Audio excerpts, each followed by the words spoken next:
Welcome to English Vertex Podcast. Improve your vocabulary, grammar, and pronunciation with our engaging lessons. Hello, everyone. Welcome back to English Vertex Podcast. I'm so happy you're here with us today. Hey there. It's great to be back. Actually, I had to make a complaint at a restaurant last week, and I realized halfway through that I had no idea how to sound polite about it. Oh no, what happened? My order came out completely wrong, and I just kind of blurted out, "This is wrong," which honestly sounded way more aggressive than I meant it to be. That happens so easily. And that's exactly why today's episode is going to be so useful. Today, we're learning English through everyday complaints, how to express frustration or dissatisfaction politely, clearly, and without sounding rude. By the end of this episode, you'll know exactly how to complain about everyday problems at restaurants, stores, or even with friends, while still sounding calm, respectful, and confident.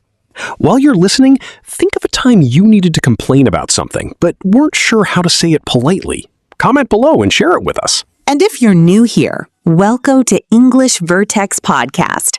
Please like this episode and subscribe so you never miss a lesson like this one. All right, let's stop sounding accidentally rude and start complaining the polite, natural way. Let's dive in. Let's start with the foundation, the basic structure that makes any complaint sound polite instead of harsh. Here's the simple formula. Soft opener plus the specific problem plus what you'd like instead. For example, "I'm sorry to bother you, but this coffee is actually cold. Could I get a fresh one?" Let me give you some real examples. "Excuse me, I think there might be a mistake with my order. I'm sorry to say this, but the room isn't quite as clean as I expected. I hate to complain, but this isn't what I ordered. I understand mistakes happen, but this is actually the second time this occurred.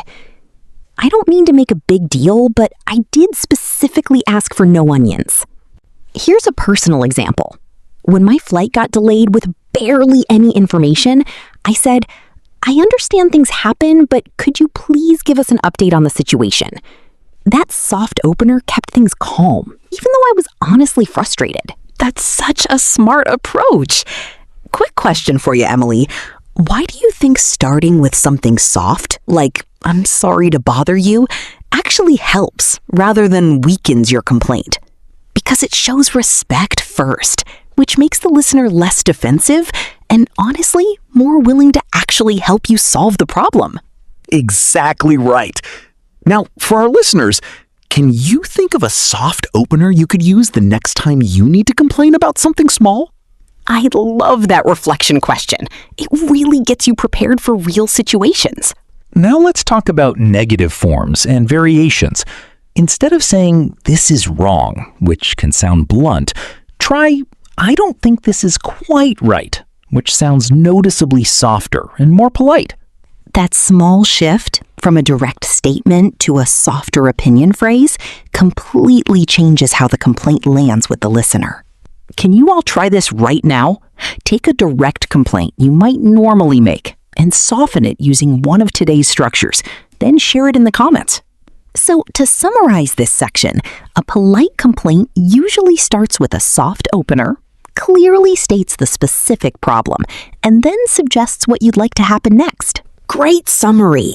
That simple three-part structure works in almost every complaint situation you'll ever face. Now let's build on that with a very common, related situation, complaining about products and services, like at restaurants, hotels, or stores. This is such a practical, everyday scenario because almost everyone eventually needs to return a product or address a service issue at some point. Let's look at a real-life situation. Imagine your food arrives cold at a restaurant. Instead of just pushing your plate away silently, you could say, "Excuse me, I'm sorry to bother you, but my food has actually gone cold. Could you warm it up for me, please?" Let's demonstrate this with a quick dialogue. Emily, imagine you're returning a faulty product at a store. "Hi, I'm sorry to bother you, but this blender stopped working after just 2 days. I was hoping to get a refund or exchange. Perfect example. Clear, calm, and completely reasonable. Now, let's compare formal and informal usage. Casually, with a friend running a small business, you might say, "Hey, this actually broke pretty quickly. Any chance I could swap it?" More formally, in a big store, you'd stick with something like, "I'd like to request a refund for this item." Let's do a quick practice activity. I'll describe a situation and you respond with a polite complaint. Your hotel room hasn't been cleaned as requested. Excuse me, I specifically requested housekeeping this morning, but the room hasn't been cleaned yet. Could someone come by soon? Perfect complaint. Calm but clear about the specific issue. Here are 3 tips for these situations. First, always state the specific problem clearly. Avoid vague complaints like, "This is bad." Second, suggest a clear solution, like a refund, replacement, or fix. Third, keep your tone calm and factual, not emotional or accusing. Those tips are so important, especially staying factual. Emotional complaints often get less helpful responses than calm, clear ones. I'd love for you to write your own product or service complaint example in the comments below using these 3 tips. To review this section, remember, state the specific problem clearly, suggest a solution, and keep your tone calm, whether you're at a restaurant, hotel, or store. Now let's move into a third area, complaining to friends or family about smaller, everyday frustrations, plus what to do when a first complaint doesn't get resolved. This is such a practical, everyday scenario, since complaints with people we know well often need a slightly different, gentler tone than complaints with strangers or businesses. Let's look at a real-life example. Instead of bluntly saying, "You're always late," which can sound harsh, you could say, "Hey, I've noticed you've been running late a few times lately. Is everything okay?" That's such a thoughtful example, showing genuine concern rather than just frustration.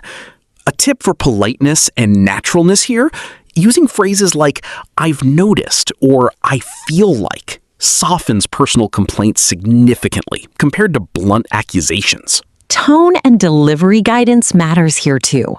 With friends, your voice should sound warm and genuinely curious, not sharp or annoyed, even if you're feeling a little frustrated inside.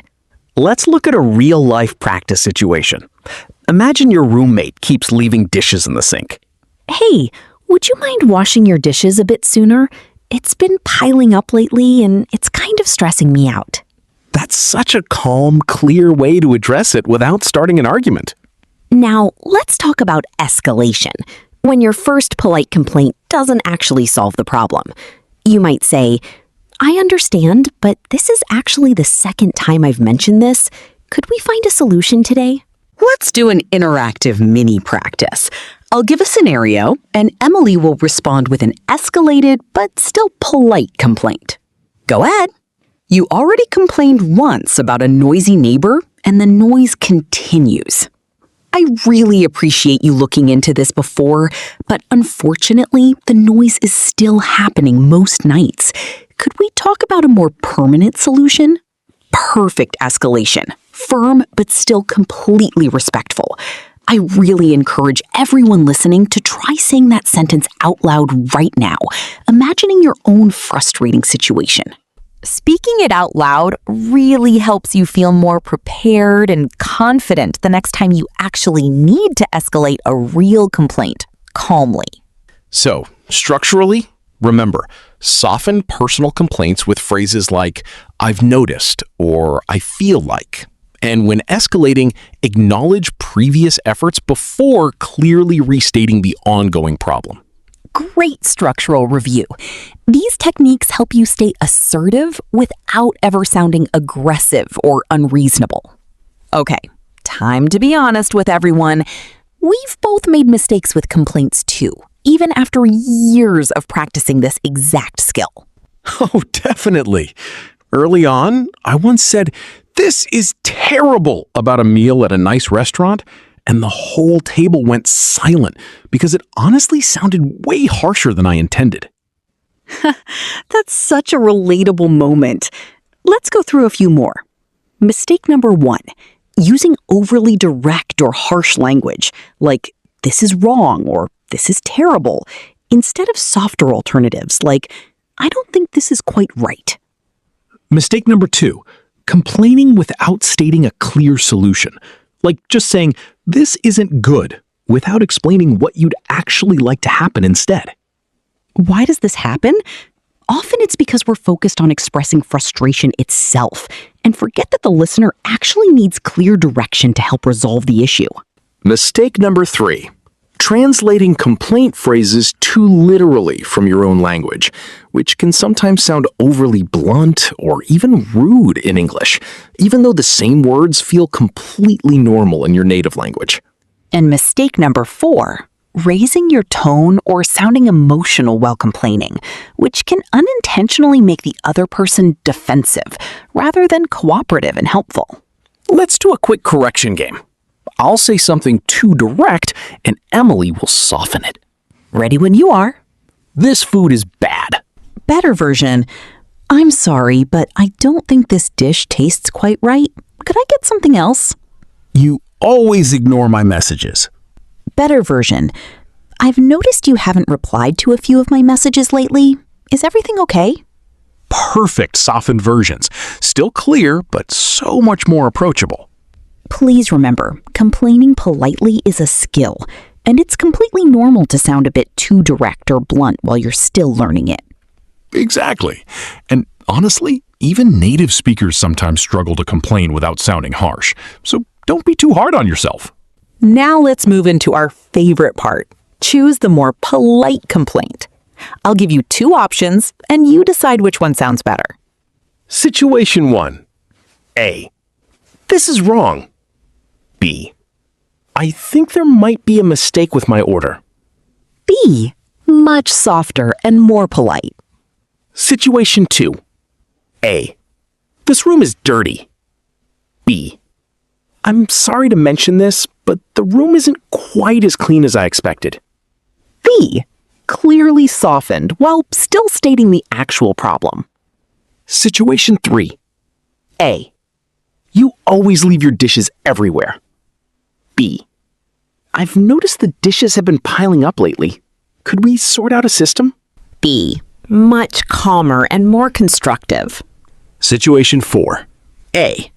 This is the second time. Fix it now. B. This is actually the second time. Could we find a solution today? B. Firm, but still respectful. And our final one. Situation 5. A. This coffee is cold and terrible. B. I'm sorry, but this coffee seems to have gone cold. Could I get a fresh one? B. Clear, polite, and solution-focused. Excellent choices across the board. Now, here's your challenge. Think of a real complaint you might need to make soon and write a polite version using today's soft opener, specific problem, and solution structure. Try saying it out loud right now, too, wherever you're listening from, really focusing on keeping your tone calm and warm. You can also practice adjusting formality. Try a version for a close friend, then a more formal version for a stranger or business. Remember, real conversation always matters more than perfect grammar. A calm, clear complaint will always be more effective than a perfectly grammatical but harsh one. Wow, I feel so much more prepared to handle complaints calmly after breaking all of this down today. Same here. Let's quickly recap the 3 main areas we covered today. First, the basic structure of polite complaints: soft opener, specific problem, and a suggested solution. Second, complaining about products and services, staying clear, calm, and factual. Third, complaining to friends and handling escalation, softening personal complaints and staying respectful even when a problem continues. If you can start applying even one of these techniques this week, your complaints are going to sound so much more confident, calm, and effective. And remember, Complaining politely isn't about avoiding your true feelings. It's about expressing them in a way that actually gets results. Here's a question for you before we go. What's one complaint you've been putting off that you might finally address using today's techniques? Tell us in the comments. And if this episode helped you today, please like it, share it with a friend who's learning English, and subscribe to English Vertex Podcast so you never miss an episode. We put so much thought into making these lessons practical for real everyday situations, and your support truly means so much to us. Keep practicing, keep staying calm and clear, and remember that polite doesn't mean weak. It just means effective. Thank you so much for spending this time with us today.